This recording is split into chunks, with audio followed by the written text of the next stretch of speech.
Strait of Hormuz. The two helicopters made beelines for their respective targets. The Kitty Hawk's captain had chosen the two ships carefully. They were both Iranian freighters, not tankers. They were also the two closest ships heading their way. The Strait of Hormuz was a bottleneck and fairly easily patrolled.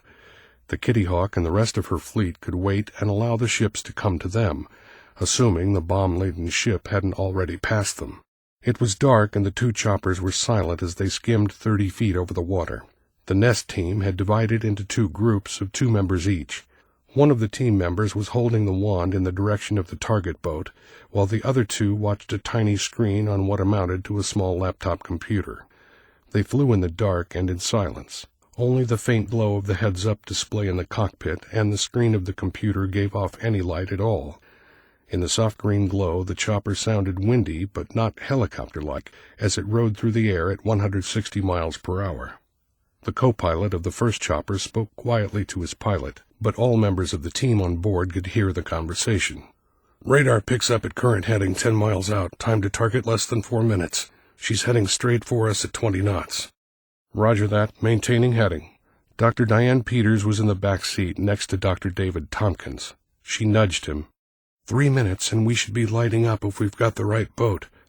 She spoke to the pilot. "Major, remember to approach downwind if possible. It will extend our reach." "Aye, aye, Doc," he said quietly.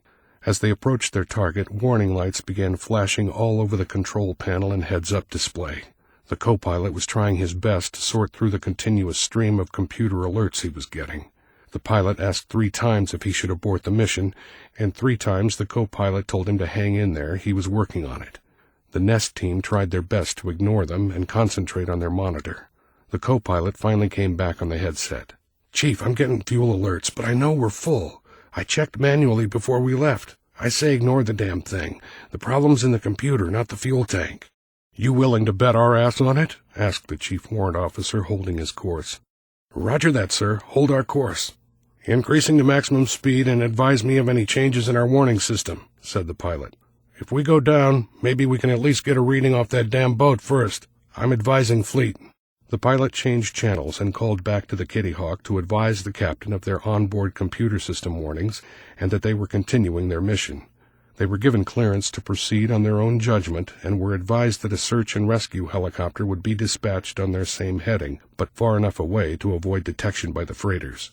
The pilot changed his frequency back to the chopper and told the co-pilot and passengers that a search and rescue chopper was en route, but that they would continue toward their target.